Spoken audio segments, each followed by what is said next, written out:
My daughter looked me in the eye and said, "We're not wasting our lives on a dying old woman." Then she picked up her bag and walked out of my house. My sons followed her without saying a single word back to me. 20 minutes after the door closed, my phone rang. It was my doctor, and what she told me made me sit down on my kitchen floor and laugh. Not because anything was funny, but because for the first time in 4 days, I finally understood exactly who my children were. My name is Eleanor Kingsley. I am 63 years old, and until 4 days before that phone call, I believed I had raised 3 good people. I was wrong about almost everything that year, but I was never wrong about that phone call. Let me start from the beginning, because you deserve to understand exactly how a woman ends up sitting on her own kitchen floor, abandoned by the children she gave everything to. I live in Savannah, Georgia, in a house my late husband Thomas and I bought 31 years ago. It's a modest 2-story home with a wraparound porch, the kind of place where the floorboards creak in a language only the people who live there can understand. Thomas passed 6 years ago from a heart condition we never saw coming. I raised our 3 children mostly alone after that, though by then they were already adults with their own lives, their own apartments, their own excuses for why visits became phone calls, and phone calls became birthday texts. Holden is my eldest. 36 years old, works in commercial real estate, drives a car that costs more than I made in 2 years at the accounting firm where I spent half my career. Holden has always had a way of making a room feel smaller just by walking into it. Not because he's loud, because he expects things. He expects the good chair, the first serving, the benefit of the doubt.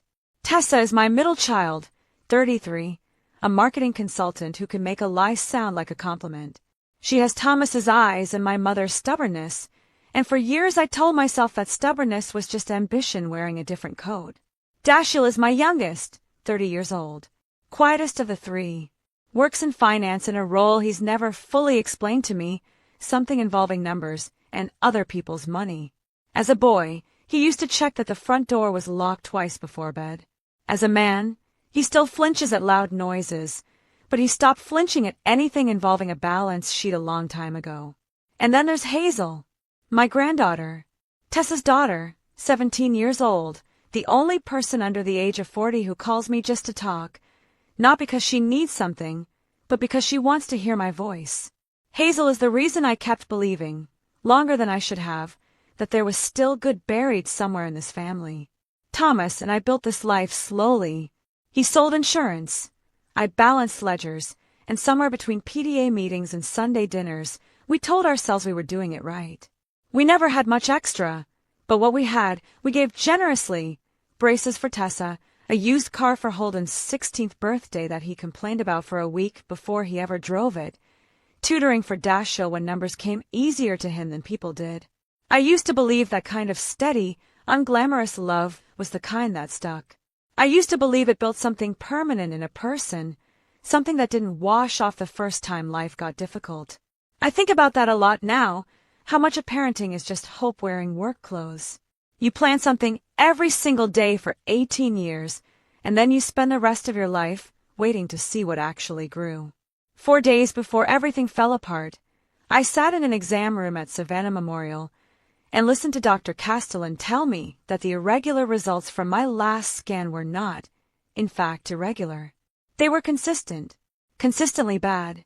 "The mass has grown since your last imaging," she said, turning her monitor so I could see what she was seeing, a cluster of pale gray shadows that apparently explained the fatigue I'd been blaming on age, the back pain I'd been blaming on my mattress, the weight I'd lost without trying. "I want to be honest with you, Eleanor. This is advanced. We're looking at a serious diagnosis, and I'd rather you hear that clearly from me than read it later and feel blindsided." She didn't say a number of months. She said we'd discuss treatment options, that some patients respond well, that nothing was decided yet. But I have worked with numbers my entire adult life, and I know what it sounds like when someone is trying to soften the shape of something sharp. I drove home with the windows down, even though it was October and starting to cool, because I needed air moving across my face to feel like I hadn't just stopped existing in the version of my life I'd planned for. I parked in my driveway and sat there for 11 minutes before I could make myself go inside. That evening, before I called my children, I called my neighbor and closest friend, Marguerite Dubois, who had lived 3 doors down since before Hazel was born. Marguerite had buried a husband too, and somewhere in the years since, we had developed the kind of friendship that doesn't require explanations, only honesty. "Don't call them tonight," she said, when I told her the news. "Sit with it first. Let it be yours before it belongs to anyone else." I didn't listen. I think some part of me wanted my children to carry this with me immediately, the way I had carried every fever and broken bone and heartbreak of theirs for 30 years without ever once asking them to wait their turn. That evening, I called my children. All 3 of them. Holden answered on the second ring. "Mom, I'll be there tomorrow morning. I love you. Don't worry about anything." Tessa answered with her voice already cracking. "I'm coming right now, Mom. I love you so much." Dashiell was quieter, but just as immediate. "I'm booking a flight tonight.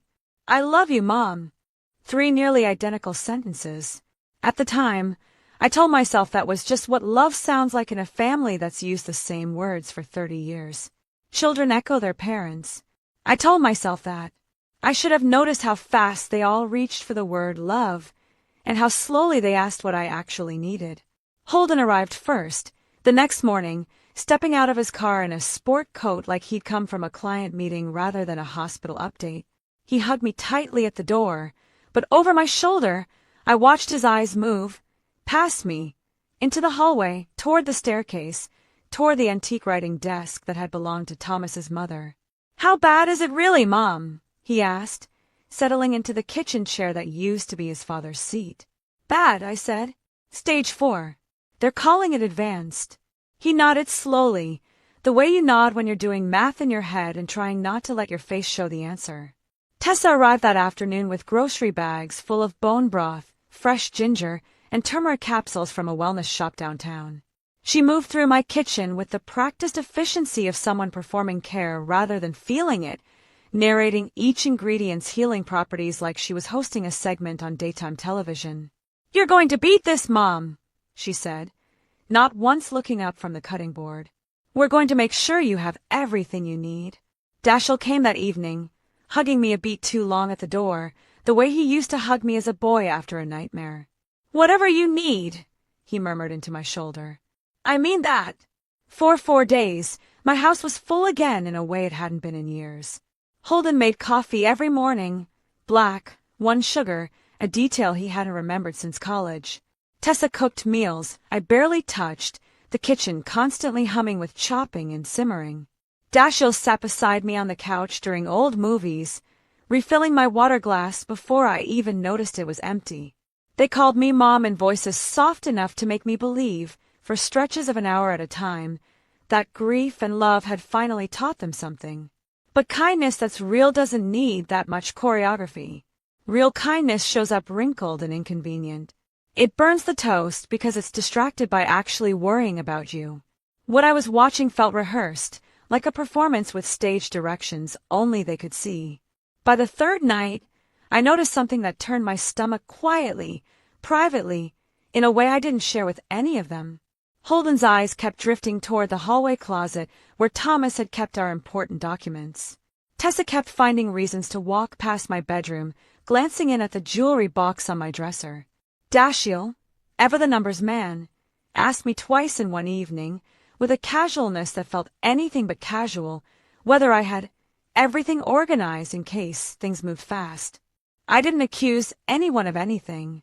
I told myself I was being unfair, that fear makes families clumsy, that grief shows up sideways sometimes. I wanted, more than I wanted almost anything else in those 4 days, to be wrong about my own children. Hazel came by that same evening, straight from school, still in her uniform, backpack slung over one shoulder. She didn't bring broth, or wellness supplements, or questions about paperwork. She climbed onto the couch beside me, put her head on my shoulder, and asked me what my favorite flower was because she wanted to plant something for me in the spring. "Daisies," I told her. "Simple ones. Nothing fancy." "Okay," she said. "I'm going to plant a whole row of them." She didn't ask about the prognosis. She didn't ask about the house, or the accounts, or what happened to things if the worst came true. She asked about daisies, And for the first time in 3 days, I let myself cry in front of someone without immediately apologizing for it. On the 4th night, I made dinner myself for the first time since the diagnosis, roasted chicken, the recipe Thomas used to request on his birthday. I wanted one evening that felt like family instead of a hospital waiting room. I set the table with the good plates, the ones we only used for holidays, and for a few minutes, listening to the three of them talk over each other about nothing important, I let myself believe we might actually get through this together. Then Holden set down his fork. "Mom," he said, in a tone I recognized from every difficult client conversation he'd ever described to me, "we should talk about the estate. While you're still able to make decisions clearly." The table went quiet in a way that had weight to it. Tessa wiped her hands on a napkin, even though they weren't wet. "We just want to make sure everything's protected. For you. So you don't have to worry." Dashiell stared into his glass. "Do you even have a current will? Because if you don't, things could get complicated fast." I sat with that question for a long moment, feeling something inside my chest go very still and very cold. "I haven't updated my will since your father passed," I said quietly. "I've been meaning to. I just haven't had the heart." The shift in the room was immediate, and it was the most honest moment any of them had shown me in 4 days. Holden's jaw tightened. "You're telling me we drove down here, took time off work, and you haven't even handled the basics?" Tessa's soft voice vanished entirely. "Mom, that's incredibly irresponsible. Do you understand what could happen if something happens to you and there's no clear plan?" Dashiell laughed once, short and humorless. "I postponed 3 client meetings for this." I sat very still. Somewhere in my chest, the part of me that had spent 30 years reading people across conference tables, spotting the difference between genuine worry and financial anxiety, wearing worry's clothes, finally finished doing the math it had been avoiding for 4 days. "We're not wasting our time and energy on someone who can't even get her paperwork together," Tessa said, standing so fast her chair scraped against the floor. "I have a business to run, Mom. I can't put my whole life on pause." Holden didn't correct her. He nodded along, already reaching for his phone. Dashiell didn't look at me at all. They went upstairs together, and I sat at my own dinner table listening to suitcase zippers and closet doors and the particular rhythm of people who had clearly already decided, sometime in the last 4 days, exactly how this visit would end if I didn't have answers that satisfied them. Holden stopped in the front hallway, suitcase handle in hand, car keys already jingling in his other palm. "You should call an estate attorney first thing tomorrow," he said, like he was offering me advice on a stock pick, "before things get messy." Then he opened the door. October air moved through the house, carrying the smell of cut grass and somebody's distant bonfire. Tessa walked past me with her purse clutched tight against her side, not meeting my eyes. Dashiell paused for half a second at the threshold, opened his mouth like he might say something different than the others, then closed it again and walked out into the dark. The door shut. The house went silent in that particular way only an empty house can be silent. Not peaceful, just empty. I stood in my own front hallway with the good plates still on the table, the chicken going cold, 3 half-finished glasses of wine catching the porch light through the window. 20 minutes later, my phone rang. Dr. Castellan's name lit up the screen. I almost didn't answer. I almost let it go to voicemail, because I genuinely did not believe I had anything left in me that night to absorb more news. But something made me pick up. "Eleanor," she said, and there was something different in her voice now, something that didn't match the careful, measured tone she'd used in the exam room 4 days earlier. "I need you to sit down if you're not already." I told her I was sitting. I wasn't, but I sat down right there on the kitchen floor, my back against the cabinet, surrounded by the wreckage of a dinner nobody had finished. "There was an error in your file," she said. "A significant one. When I pulled your full pathology report this afternoon for our treatment planning meeting, I found that the original imaging had been cross-referenced with another patient's biopsy results. Your scans show a mass, yes, but the biopsy results we used to stage your cancer as advanced, those weren't yours, Eleanor. They belonged to a different patient with a similar name." The room tilted slightly. "I don't understand." "Your actual biopsy results came back today," she continued. What you have is serious, and it does require treatment, but it is early stage. Highly treatable. The prognosis is good, Eleanor. Genuinely good. I am so sorry this happened. I know what the last 4 days must have been like for you and your family, and I wanted you to know the truth the moment I confirmed it myself. I sat on that kitchen floor and I laughed. Not because it was funny, because in the space of 20 minutes, I had gone from believing I had months left to live to learning I likely had decades. And in that same 20 minutes, I had also learned, with absolute clarity, exactly who my children were when they believed there was nothing left in me worth staying for. I didn't call them that night. I sat with the truth alone, the way I'd sat with the lie alone 4 days earlier, and I let myself feel every part of it, the relief, the grief, and underneath both of those, something harder and colder settling into place. 2 days later, something happened that I haven't told many people. I noticed my mother's sapphire ring was missing from the jewelry box on my dresser, the one Tessa had walked past so many times during those 4 days. I checked the doorbell camera footage out of nothing more than habit, the same way I check whether I've locked the back door twice before bed. There, timestamped the morning after the dinner table conversation, was Tessa letting herself in with the spare key she still had from years ago, staying inside for 6 minutes, then leaving. I never confronted her about it directly. I simply had the locks changed the following week, and I quietly noted, in the same private ledger where I had started keeping track of everything else, that the ring was one more piece of evidence in a case I hadn't realized I was building until it was already finished. The next morning, I called my attorney, a sharp, no-nonsense woman named Priya Okafor who had handled Thomas's estate years before. I told her everything, the diagnosis, the correction, the dinner table conversation, the suitcases dragged down my staircase 20 minutes before the truth arrived. "You don't owe anyone an explanation for protecting yourself," she told me. "Not even your own children." I sat in Priya's office that following Thursday, the late afternoon light cutting long shadows across her desk, and walked her through every detail: the dinner, the suitcases, the doorbell footage, the missing sapphire ring. She took notes without judgment, the way good attorneys do, until I finally ran out of things to say. "What do you actually want here, Eleanor?" she asked. "Not what you think you should want. What do you want?" I sat with that question longer than I expected to. "I want my future to belong to the people who showed up for it," I finally said. "Not the people who showed up for what they thought was left of it." She nodded once, slid a legal pad across the desk, and said, "Then let's build that." That same week, I told Marguerite everything over coffee on her back porch. The misdiagnosis, the dinner table, the 20 minutes that had cracked something open in me that I doubted would ever fully close again. "Are you angry?" she asked. "Not the way I expected to be," I said. "I thought I'd feel rage. Instead, I just feel clear. Like I finally cleaned a window I didn't know was dirty." "That's worse than rage," Marguerite said, refilling my cup. "Rage burns out. Clarity just sits there, quiet, and rearranges everything around it." She was right, of course. Over the following weeks, with treatment scheduled and my prognosis genuinely good, I did something I had been avoiding since Thomas passed.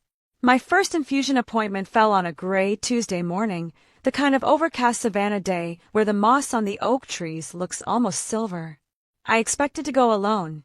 Instead, Hazel skipped her morning classes, sat beside me in the recliner chair for 4 hours, and read aloud from a battered paperback she'd brought from home, stopping every few pages to ask if I needed anything: water, a blanket, the volume turned down on the television bolted to the wall. "You don't have to do this every time," I told her somewhere around hour 2. "I know," she said, not looking up from the page. "I want to." That sentence stayed with me longer than almost anything else that year. 2 words, said without performance, without anyone watching to make sure they landed correctly. I want to. Not because she needed something from me.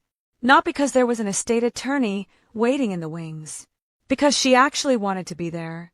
Holden texted twice during treatment weeks, brief messages asking how things were progressing, the kind of texts you send to a coworker recovering from minor surgery.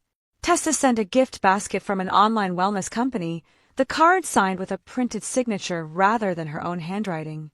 Dashiell called once, for 4 minutes, mostly to ask whether my hospital bills were being handled efficiently by my insurance. I noticed all of it. I wrote none of it down with anger. I simply noticed, the way you notice weather patterns, the way you notice which direction the wind has decided to blow. I finally wrote a real will, not the outdated, vague document I'd been putting off updating out of grief and exhaustion, but a clear, deliberate plan. The house in Savannah, the one with the wraparound porch, goes to Hazel when she turns 25, held in trust until then. My retirement accounts go to a scholarship fund I established in Thomas's name for first-generation college students in our county, the kind of opportunity neither of us had growing up. A modest, fixed sum goes to each of my 3 children, enough to acknowledge they are still my children, not enough to reward what I watched happen at my own dinner table. I didn't do this out of spite. I want to be clear about that, because spite burns hot and fades fast, and this decision came from somewhere colder and steadier than that. I did it because actions have a shape, and the shape of what my children did in those final 20 minutes, before they could have known the truth was about to change, told me everything I needed to know about what they actually valued. Hazel found out about the will months later, not from me, but from Tessa, who apparently discovered the documents while going through my files during one of her increasingly rare visits. Hazel called me that night, crying, not because she'd inherited anything, but because she finally understood what had happened at that dinner table the year before. "They really said that?" she asked. "They really left like that?" "They did," I told her. "I'm so sorry, Grandma." "You have nothing to be sorry for," I said. "You're the only one who never asked me for anything except my time." Holden found out about the will at Christmas, the first holiday gathering since the diagnosis, where I finally told all 3 of my children the truth, not just about the will, but about the misdiagnosis, about the 20 minutes between their departure and the phone call that changed everything. The silence in my dining room when I finished talking was unlike anything I had experienced in 63 years of family dinners. "You're punishing us for a mistake we made when we thought you were dying," Holden finally said, his voice tight with something between anger and disbelief. "No," I said. "I'm not punishing anyone. I'm simply choosing to build my future around the people who showed up for me without needing a financial incentive to stay. You showed me who you were when you believed there was nothing left to gain. I believed you." Tessa's eyes filled, but I noticed, even then, that her tears came only after I mentioned the will, not when I described the dinner table, not when I described 20 minutes alone on my kitchen floor wondering how much time I had left. Dashiell, quiet as always, finally spoke. "We were scared. We didn't know what to do with that kind of fear." "Fear doesn't ask about paperwork before it asks if I'm in pain," I said. "Fear doesn't bring up an estate attorney before it asks how I'm feeling." What I watched in my dining room wasn't fear, Dashiell. It was math, and I happen to be very good at recognizing math, even when it's dressed up as love. None of them had an answer for that. Tessa tried one more time, her voice lower now, almost pleading. "Mom, can we at least talk about this without lawyers and trusts? Just talk like a family." "We are talking like a family," I said. "This is what it looks like when a mother finally tells her children the truth instead of managing their feelings for them. I spent 30 years doing that. I'm not doing it anymore." Holden pushed his chair back, the same way he had the night the truth first started cracking open between us. "So that's it? One bad dinner decides everything." "It wasn't one dinner," I said. "It was 20 minutes. The 20 minutes where you all decided exactly how much I was worth before you had any reason to believe you'd ever be caught." I watched something pass across his face that almost looked like recognition, the way a person looks when they finally hear, out loud, a sentence they've been avoiding inside their own head for months. I didn't raise my voice. I didn't need to. The quietest sentence in that room landed the heaviest, the way true things usually do. Holden came back alone, 3 weeks after that Christmas dinner, parking his car in the same driveway, but this time without the sport coat, without the cologne announcing him before he reached the door. He stood on my porch, looking smaller than I'd ever seen him. "Can we talk?" he asked. "Just us." I let him in. We sat at the kitchen table, the same one where the whole thing had unraveled months earlier, and for a long moment, neither of us said anything. "I keep replaying that dinner," he finally said. "I keep trying to figure out when exactly I became someone who'd say something like that to his own mother." "What did you decide?" I asked. "I don't think it happened in one moment," he said. "I think it happened slowly over years. Every time I let a phone call replace a visit. Every time I told myself I'd make it up to you later. By the time you actually needed me, I didn't know how to show up as anything except the version of myself I'd been practicing the longest." It was the most honest thing he had said to me in over a decade, and I told him so.